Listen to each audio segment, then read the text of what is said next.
Dear students, आज हम इस लेक्चर में पार्शियल डिफरेंशियल इक्वेशन को सोल्व करने के लिए स्टैंडर्ड फॉर्म थर्ड पढ़ते हैं। फर्स्ट स्टैंडर्ड फॉर्म में आपने पढ़ा था कि वो टर्म में वो पार्शियल डिफरेंशियल इक्वेशन जिसके अंदर टर्म सिर्फ पी एंड क्यू की फॉर्म में हो। सेकंड फॉर्म में आपने पढ़ा था क्लेरेट इक्वेशन, जो इक्वेशन किस टाइप से हो कि z is equal to p x plus q y plus a function of p and q. अब आपके पास है third standard form to solve the partial differential equation, एक ऐसी पार्शियल डिफरेंशियल इक्वेशन जिसके अंदर p q and z involve हो। ठीक है, तो in third form equation involving only P q and Z, that is a function which is in the form of P q and Z. Okay, तो इसको solve करने के लिए there is that equation is independent of x and y, so partial derivative with respect to x must be 0 and partial derivative of f with respect to y is also 0। आपको चार पिट axillary equation के बारे में पता है, dx के साथ minus कर लिया बाई कर ली p, dy के साथ माइनस कर लिया बाई कर ली q, dz के साथ ये, dp के साथ ये, dq के साथ ये, dp के साथ बच्चों कर लिया बाई कर ली x भी होता है, dq के साथ कर लिया बाई कर ली y होता है, बट उनकी वैल्यू 0 है इसलिए हमने ये पुट कर दिया। ओके, अब लास्ट टू टर्म्स हम ये लेके चल पड़ते हैं। जब आप लास्ट टू टर्म ये दोनों लेके चलेंगे तो आप देखेंगे कि कर ली f बाई कर z कर लिया बाई कर ली z को कट कर देगा, तो हमारे पास बचा है क्या, dp by p is equal to dq by q. Now integrating on both side, अब हम इसको इंटीग्रेट करेंगे तो dq बाई क्यू का integration log of q, dp by p का integration log of p, plus में कांस्टेंट ऑफ इंटीग्रेशन, तो log of a is the constant of integration. इसको आप लिख सकते हैं log m plus log n which is equal to log mn, तो from that log से log कैंसिल हो जाएगा और q आपके पास आ जाता है ap। ओके, q की वैल्यू हमें क्या मिल गई, इन टर्म ऑफ p मिली, और आपको पता है सॉल्यूशन कैसे लिखते हैं, dz is equal to p d x plus q d y, p d x q को रिप्लेस कर दिया ap से, तो ap डी वाई, यहाँ से यहाँ पर भी p है, यहाँ पर भी p है, p को कॉमन लिया तो टर्म आ जाएगी dx plus a d y. अब हम सब्स्टिट्यूशन मेथड अप्लाई करेंगे। हम क्या कर लेते हैं, let u is equal to x plus A y. अगर u आपका x प्लस ए वाई होगा तो total derivative of u d u, x का डेरिवेटिव डी एक्स प्लस ए वाई का डेरिवेटिव ए डी वाई। तो आप dx plus a d y को dx plus a d y को किससे रिप्लेस कर सकते हैं, du से रिप्लेस कर सकते हैं। तो ये जो इक्वेशन थी वो क्या बन गई, dz p into D U, और from that p is equal to dz by D U, और q आपने ऊपर देखा था q किसके इक्वल है, ap के इक्वल है, तो p की वैल्यू यहाँ पर पुट कर देंगे तो a के साथ dz बाई डी यू आ जाएगा, तो q की वैल्यू भी हमारे पास मिल जाती है, q is equal to a dz by D u. तो पुटिंग दिस वैल्यू, जो p और q की वैल्यूज हमारे पास आई है, p की वैल्यू क्या आई है बच्चों, dz बाई डी यू, और q की वैल्यू क्या है, a dz by D you. इस p और q की वैल्यू गिवन इक्वेशन में पुट कर देंगे, तो गिवन इक्वेशन में पुट कर दिया, यहाँ p था तो dz by D you, q था तो a dz by D U और z। ठीक है, गिवन इक्वेशन में ये वैल्यू पुट करने के बाद आपके पास एक ऑर्डिनरी डिफरेंशियल इक्वेशन मिलेगी, और उस ऑर्डिनरी डिफरेंशियल इक्वेशन को हमें सोल्व करना है, किसी भी मेथड से सोल्व करो। First order ordinary differential equation को सोल्व करेंगे, वहाँ से हमें z की वैल्यू मिलेगी, और वो z की वैल्यू किस फॉर्म में मिलेगी बच्चों, u की फॉर्म में। तो we obtained the value of z in term of u, और बाद में हम u को किससे रिप्लेस कर देंगे बच्चों, x प्लस ए वाई से। तो after solving this we get the complete integral solution of given equation. Clear है बच्चों, कहता है solving above ordinary differential equation we obtained z as a function of u, z आपके पास u का फंक्शन होगा, रिप्लेसिंग u बाई u को रिप्लेस कर देंगे x प्लस ए वाई से, तो we obtained complete integral solution of equation number 1। Okay, तो थर्ड फॉर्म के लिए मेथड समझ में आया बच्चों कि थर्ड फॉर्म की पहचान हो जाएगी अगर इक्वेशन में टर्म p q और z की फॉर्म में है, p को रिप्लेस कर देना dz बाई डी यू से, q को रिप्लेस कर देना a dz by D you से, और फिर इस इक्वेशन को सोल्व करेंगे, ये हमें क्या देगी, एक ऑर्डिनरी डिफरेंशियल इक्वेशन देगी। और इस ऑर्डिनरी डिफरेंशियल इक्वेशन को हम सोल्व करेंगे, यहाँ से हमें z की value in term of u मिल जाएगी और फिर हम u को बच्चों x प्लस ए वाई से रिप्लेस कर देंगे और ये हमें क्या देगा, एक कंप्लीट इंटीग्रल सॉल्यूशन देगा। Okay, general solution and singular solution can be obtained by the same method. ठीक है, जो मेथड हमने पहले पढ़ा है। ठीक है, इसको और समझने के लिए हम एक क्वेश्चन ले लेते हैं फ्रॉम एक्सरसाइज 3.3 से क्वेश्चन नंबर 7। ओके, तो now in exercise 3.3 question number 7 here z is equal to p q और z। यहाँ पे हमने देखा कि इसमें p q और z है, तो इसका मतलब ये जो क्वेश्चन है ये आपका थर्ड फॉर्म का है, थर्ड स्टैंडर्ड फॉर्म का है। तो इसको आप ऐसे भी लिख सकते हैं, z is equal to z minus p q is equal to 0। तो clearly that equation is in the form of f of p, q, z type से हैं। तो इस टाइप की इक्वेशन को सोल्व करने के लिए आप क्या लेते हैं, हम मान लेते हैं कि let u is equal to x plus A y, where a is an arbitrary constant और z is the function of u, is the solution of given equation number 1। और इन दिस मेथड अभी हमने पढ़ा था कि जहाँ भी आपको p मिलेगा उसको dz बाई du से रिप्लेस कर देंगे और जहाँ पर भी आपको q नज़र आएगा उसको हम a dz बाई du से रिप्लेस कर देंगे।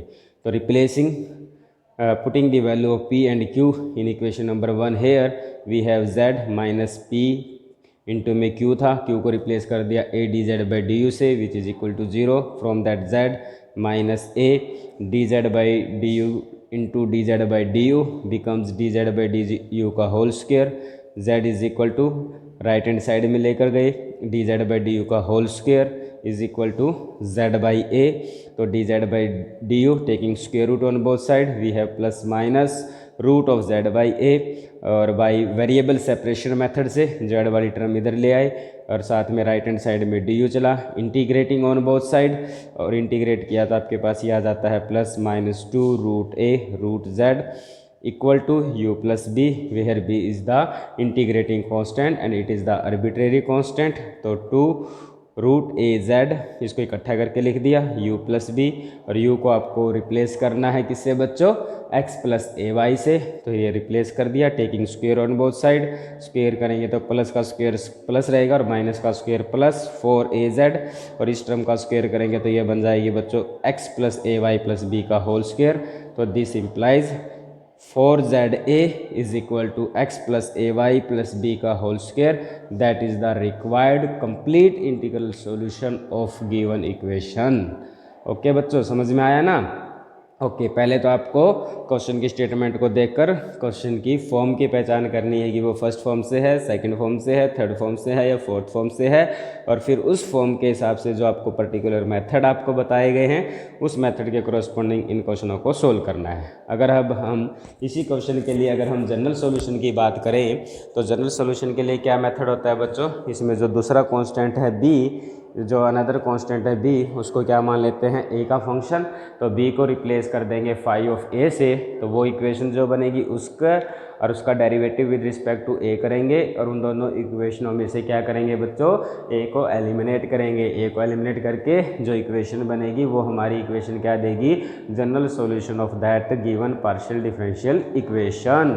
तो to find the general solution, तो नाउ अगर हम जनरल सॉल्यूशन निकालने में इंटरेस्टेड हैं तो to find the general solution तो आप क्या करेंगे, b को फाई ऑफ a, तो जो सेकंड इक्वेशन थी जो कंप्लीट इंटीग्रल सॉल्यूशन था उसमें हम b को फाई ऑफ a से रिप्लेस कर देंगे। तो ये बन जाएगा 4za x प्लस ए वाई, यहाँ पर b था, b को रिप्लेस कर दिया फाई ऑफ a से और उसका क्या था वहाँ पर स्क्वायर। ओके, तो ये आपके पास बच्चों क्या आ जाती है इक्वेशन नंबर थर्ड। अब इस इक्वेशन नंबर थर्ड को डिफरेंशिएट करेंगे विद रिस्पेक्ट टू a, इसका derivative with respect to a, derivative of that term, power को आगे ले आएंगे, पावर में से कम कर दिया, फिर अंदर जो टर्म है उसका डेरिवेटिव किया। अब इक्वेशन नंबर थर्ड और 4 में से a को एलिमिनेट कर जो इक्वेशन बनेगी वो हमें क्या देगी बच्चों, एक जनरल सॉल्यूशन देगी। तो therefore general solution can be obtained, general solution आपको मिल जाएगा bye eliminating a from third and fourth, third और फोर्थ में से a को एलिमिनेट करने पर। ओके, नाउ अगर हम इसी क्वेश्चन के अगर सिंगुलर सॉल्यूशन को निकालने में इंटरेस्टेड हैं तो सिंगुलर सॉल्यूशन के लिए क्या होता है कि जो आपके पास कंप्लीट इंटीग्रल सॉल्यूशन है उसमें आपके पास दो आर्बिट्रेरी कांस्टेंट है ए एंड बी, उनको एलिमिनेट करना होता है। उनको एलिमिनेट करने के लिए क्या है कि उस कंप्लीट इंटीग्रल सॉल्यूशन का डेरिवेटिव विद रिस्पेक्ट टू ए कर दो, विद रिस्पेक्ट टू बी कर दो। ये जो इक्वेशन आएंगी इन इक्वेशनों में से इन इक्वेशनों को इस टाइप से सोल्व करना है कि उनमें से ए और बी क्या हो जाए बच्चों, एलिमिनेट हो जाए। तो देखते हैं इस मेथड को। Differentiating equation 2 with respect to a and b, ये आपके पास इक्वेशन नंबर 2 थी, मतलब it is the complete integral solution of given partial differential equation. जब इसका डिफरेंशिएट किया विद रिस्पेक्ट टू ए तो ये आ जाता है, जब इसको डिफरेंशिएट किया तो विद रिस्पेक्ट टू बी तो ये आ जाता है। तो यहाँ पे 0 is equal to 2 times of x plus A Y plus b, तो 2 को तो 0 होगा नहीं, तो किसको 0 होना पड़ेगा, x प्लस ए वाई प्लस बी को 0 होना पड़ा। तो x प्लस ए वाई प्लस बी अगर 0 है तो इसका मतलब z की वैल्यू क्या है, 0। z की वैल्यू 0 है तो p भी क्या होगा, 0, क्योंकि p क्या बनता है, करली z बाई करली x। तो q भी क्या होगा, करली z बाई करली y। तो इसका मतलब अगर z 0 है तो p भी 0, q भी 0। तो now z is equal to 0, p 0, q 0। तो ये क्या है, इक्वेशन नंबर 1 को क्या करते हैं बच्चों, सेटिस्फाई करते हैं। अगर यहाँ p भी 0, q भी 0, z भी 0, तो that satisfy the equation number 1। तो इसका मतलब z is equal to 0 is the singular solution. तो this implies z is equal to 0 is the singular solution of equation number 1। Okay students, now we discuss one more example from exercise 3.3 say question number 17 here. Now heading of that question is find the complete integral solution। हमें इस equation का क्या निकालना है बच्चों, एक complete integral solution निकालना है। आपके पास इक्वेशन देखी P Q plus Q Q plus 27z। हमने देखा कि इस क्वेश्चन में सिर्फ पी क्यू एंड जेड है, तो इसका मतलब ये स्टैंडर्ड फॉर्म ऑफ थर्ड है। और थर्ड स्टैंडर्ड फॉर्म के लिए आपको u को एज्यूम करना होता है कि u is equal to x of a plus b and z is equal to z is a function of u, z is a function of u be the solution of given equation number 1। ये चीज़ें माननी होती हैं। और p को आपको replace करना होता है dz बाई डी से, और q को रिप्लेस करना होता है a dz बाई डी से गिवन इक्वेशन में। तो पी क्यूब को रिप्लेस करना है dz by D Q, dz by D U का क्यूब आ जाएगा। q को रिप्लेस करेंगे a dz by D you से, तो इसका साथ में क्या है बच्चों, क्यूब आ जाएगा। तो यहाँ से dz बाई डी यू का क्यूब कॉमन लिया, 1 plus A cube which is equal to 27z। तो dz बाई डी यू का cube 27z by 1 plus A cube. और taking cube root on both side we have dz by D U, cube root लेंगे ये, तो variable separation method, z वाली term में इधर ले आए, u वाली टर्म में उधर कर ली। अब इसको इंटीग्रेट कर दिया, इसका इंटीग्रेशन करेंगे तो 1 बाई ए क्यूब तो कांस्टेंट है, 3 भी कांस्टेंट है, 1 बाई जेड की पावर 1 बाई 3 का इंटीग्रेशन करेंगे तो आपके पास आ जाएगा z की power -1 by 3 plus 1 divide by -1 by 3 plus 1। D U का इंटीग्रेशन करेंगे u, और b is the arbitrary constant। Okay, b is the constant of integration. तो 1/2 -1 बाई 3 और प्लस 1 करेंगे तो ये आपको क्या देगा, 2/3 देगा। ये 3 इस 3 को कट कर देगा तो आपके पास बचेगा क्या, 1/2। 1 प्लस ए क्यूब की पावर 1/3, z की पावर -1/3 में से 1 करेंगे तो 2/3। u को रिप्लेस करना है x प्लस ए वाई से प्लस b, तो 1 प्लस ए क्यूब की पावर 1/3, z की power 2/3, 2 times of x plus A Y plus b. Now taking cube on both side, जब क्यूब करेंगे तो 2 का क्यूब 8 और इसकी पावर 3, क्यूब करेंगे तो 3 कट हो जाएगा z स्क्वायर, क्यूब करेंगे तो 3 कट हो जाएगा, that 1 plus A cube. It is the required complete integral solution of the given partial differential equation. Okay students, in the next lecture, अगले लेक्चर में हम इसकी स्टैंडर्ड फॉर्म 4 पढ़ेंगे। Okay students.